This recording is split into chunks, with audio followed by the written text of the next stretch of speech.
Hey guys, Scott here, and today I'm reviewing Sidney Hunter and the Curse of the Mayan.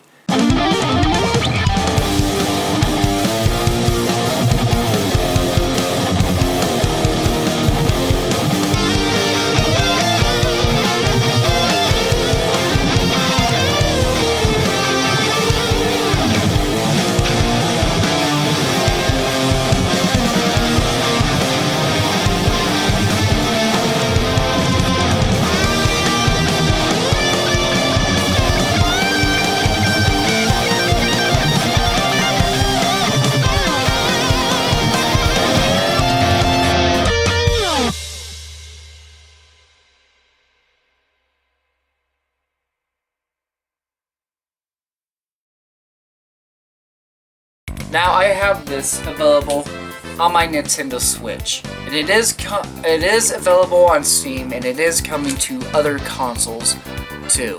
But for today, since I have it on my Switch version, we'll be looking at that.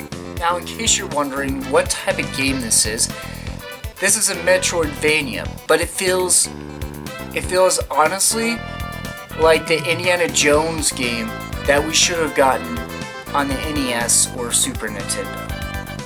And it really does, because a lot of those games were just, well, broken.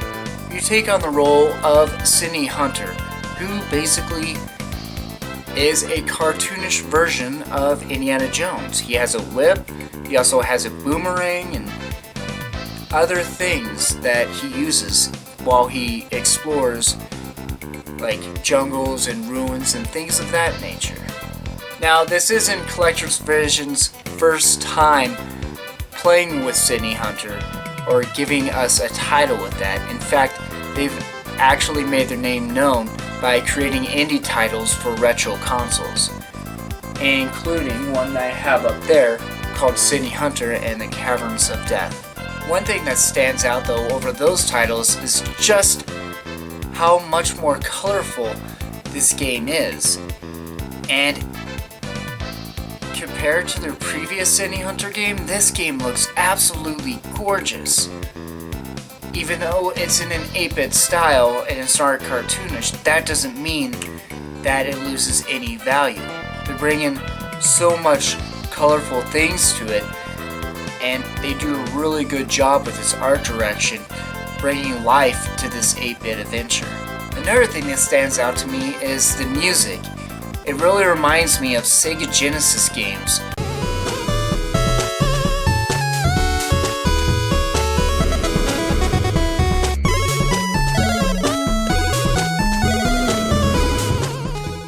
Now, one thing I found cool was that Collector Vision, the people that did this game, actually went to the Mayan temples and checked out the ruins and things of that nature as they developed the story for this game. And the story is, well, it's pretty simple. Two of the Mayan gods, Kanishchu, I can't pronounce their names, but that one was the Mayan sun god, and Kukulkan,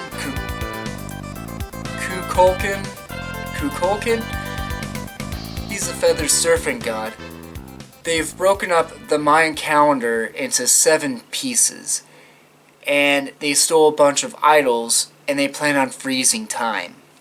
Now you play as Sidney Hunter, and you go and basically stop this as a request of the local Mayans that are around in the area.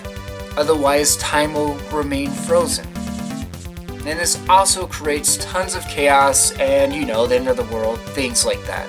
Now, in the Sidney Hunter games, what your goal is to do is to collect skulls and use those to unlock different areas of the pyramid that you're trapped in.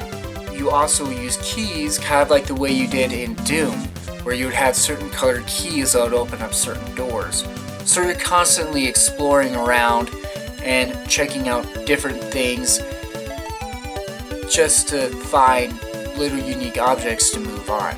You also get different power upgrades, such as a boomerang, or you get an underwater spear that you could use to defeat people underwater. Now, I won't lie that this game is insanely hard, but don't let that make you stray away from this title. In fact, what I find is the best method is every single time you get like a skull or a key or some other pickup item, go back to the nearest save point you can find and save. This way you don't actually lose any of your items or anything else of that nature. And the nice thing is that you could go to various stores in the main hub area and buy potions and things like that to restore your life. So in case you are having difficulty, you can stock up on items before entering a level to make your progress better.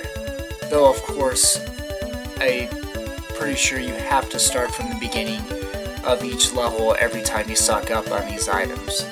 The good news is though, is that your progress with the doors that you've unlocked, they stay unlocked. So if you unlock a bunch of doors, you can actually exit the level and come back later after you stock up on potions and stuff and carefully make your way to the boss. Now while this game is hard, it actually feels really rewarding, because when you pick up a key or you pick up a skull and you go back and save, you actually maintain this stuff and it feels rewarding with every little step of the way. And while there are only 13 levels, having this I feel brings a lot of longevity to the game, and it feels really rewarding just making any progress on it. Now overall I find this actually pretty cool. So, Sidney Hunter and the Curse of the Mayan, I like it. It's challenging, it's colorful, the music's great. It's a good one. Thank you guys for watching, and be sure to hit that like button and have notifications on. And anyway, go ahead and check out some of my other videos. I'll catch you guys later.